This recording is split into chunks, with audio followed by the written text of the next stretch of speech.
Atty. Ricky Tumutorgo, nagtataguyod ng katotohanan, nakikipaglaban para sa bayan. Okay, mga kabunyog, mga kababayan, magandang araw po sa inyong lahat.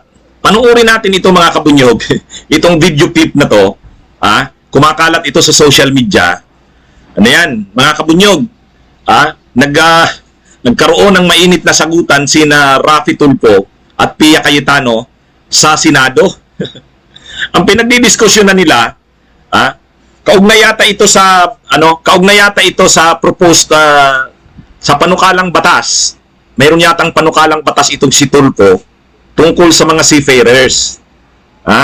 Yung mga seafarers, mga seaman, mga Pilipinong seaman. Ngayon, ang usapin yata kung mamatay halimbawa ang isang seafarer, saan dadalhin yung bangkay, Sa kanya bang domicile o sa kanyang residence? Ang pinapanindigan ni TULFO sa domicile. So tinatanong siya ngayon ni Pia Cayetano, ano ba ang pagkakaiba ng domicile sa residence? Hindi naman sinasagot direkta ni TULFO. Paligoy-ligoy. So sabi ni Pia Cayetano, nakakatawa dito kasi parang mga bata. Sabi ni Pia Cayetano, magtanong ka muna kasi sa abogado mo. Sabi ni TULFO, ano naman yan malinaw naman ang pagkakaiba niyan ng domicile at residence. At saka nag-usap na ang ating mga staff, sabi ni TULFO. Nag-usap na ang ating mga staff.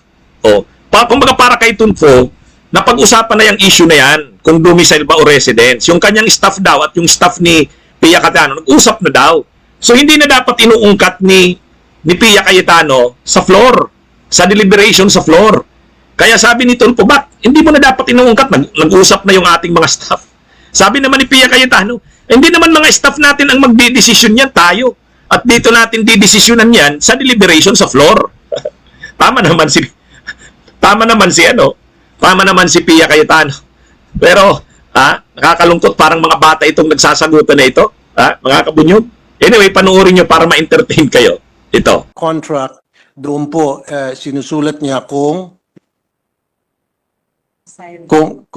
saan ang kanyang permanent domicile and never na na-mention doon ang word residence. Kasi kung maglalagay tayo ng another word doon na wala po sa standard employment contract at wala po sa MLC, medyo magulo po yun, Mr. President, Your Honor. Well, Your Honor, magulo din po yun if under Philippine law, you do not provide for clarity if you mean domicile or residence. What do you mean, Your Honor? Okay. What is your intention? At to what point will the Philippine government be responsible? Domicile or resident? What is the intention of His Honor in the draft? The residence or the address given by the Okay, the domicile is same as the address given by the seafarer when he signed his contract doon po sa SEC, Standard Employment Contract. Doon po nakalagay yung kanyang exact address under the word domicile. Ganon din po doon sa MLC, yung word domicile ang means na yun po yung kanyang place of residence. And again, I would like to put it on record na I see your point, Your Honor, na this is Philippine law we're talking about. Dapat under Philippine law, gamitin natin yung word residence.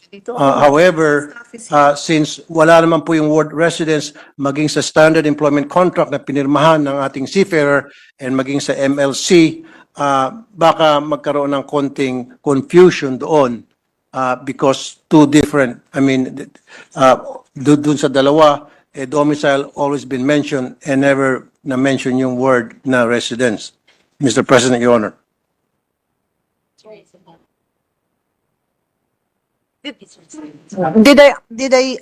Do I remember correctly that in the first part of His Honor's answer, he said in the standard employment contract, he would indicate as his domicile his what? What did His Honor say? Place of residence, place of permanent residence? What was the statement made? Saan mo? our declaration of repatriation.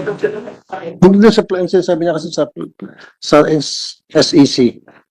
Nakalagay doon government sign. Meron tayong po kanyo. Ang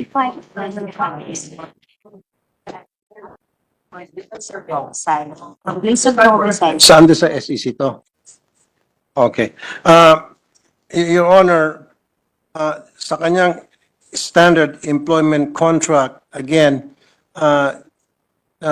doon sa part ng repatriation, it refers to the process of returning seafarer to the point of hire or the seafarer's place of domicile. Yun po yung nakaspecify doon sa SEC. Your Honor. But earlier, Your Honor, you said that the SEC states the domicile as something. You said that. What was that? I'm just asking for Yeah, His Honor to repeat that because I will try to help His Honor clarify the intention.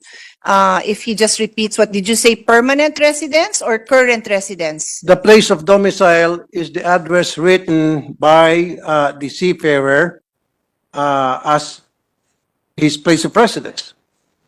Okay. Listed in the Okay. standard employment contract, he or she states there his place of domicile as his home address. Your Honor. Okay, Your Honor, what I am trying to explain is under Philippine law, there is a difference between domicile and residence. So in your standard employment contract, if a seafarer will indicate a particular address and it says domicile, then that is different from residence. If it says residence, then that is different from domicile. And I would insist that Philippine law would govern. So the obligation of government is affected if he will not be able to return the seafarer to the place of domicile because that is different, that could be very different from the place of residence. So it is important that His Honor tells us what is the intention. Where do you want the seafarer to be returned? Okay.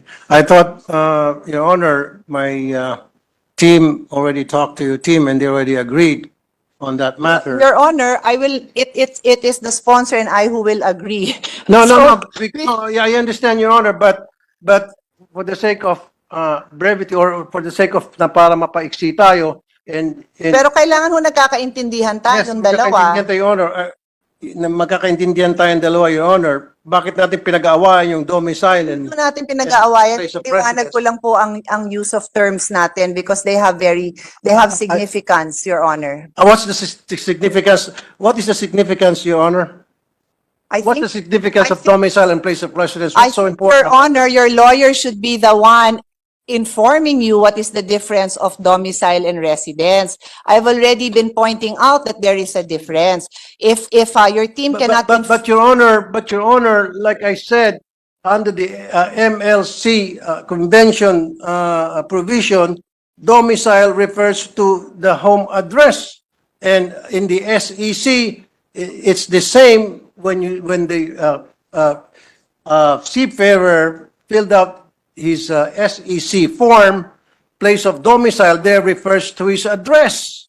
In the MLC and in the SEC, domicile means home address. Your Honor, I am simply informing the sponsor that under Philippine law, there is a difference between I domicile understand, Your Honor, and but it residence. is already understood under the MLC provision, domicile means home address, and under the standard employment contract, which the seafarer signed, the word domicile refers to his home address. Okay, so I will ask His Honor a question. When the seafarer indicates a home address, yung po ba kaya ang kanyang temporary address sa Manila o yung po yung kino-consider niyang permanent home niya sa probinsya? Alin kaya ho yun dun? Yung point of hire is Manila. When you say domicile, yun po yung permanent address niya, Your Honor. As declared doon sa kanyang SEC. Kasi po doon sa SEC, idideklara mo yung iyong home address. At anong nakalagay doon? Domicile. Wala naman nakalagay doon home address. Nakalagay doon domicile.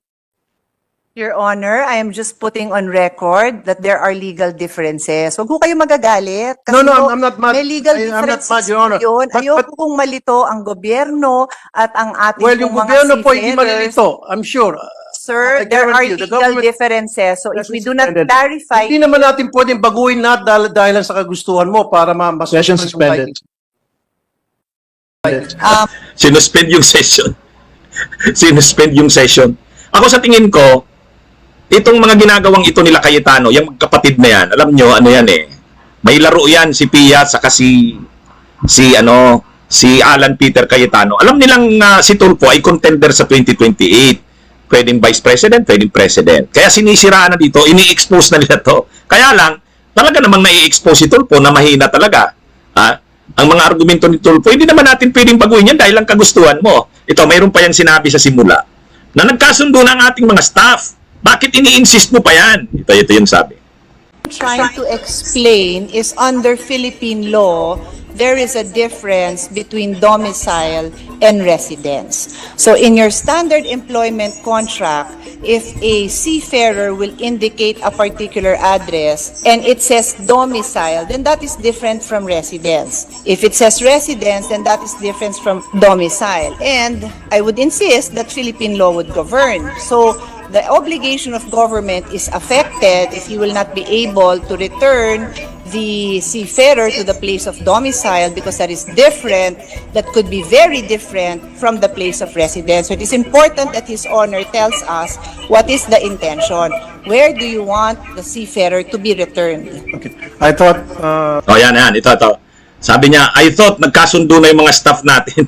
Sabi ni Pia Cayetano, ay hindi naman pwede mga staff lang natin ang magdesisyon yan. Dito natin sa Florian pagpapasyahan ito. Your Honor, my team already talked to your team and they already agreed on that matter. Your Honor, I will. It is the sponsor and I who will agree. No. So, Yeah, but Nakakatawa tong mga to.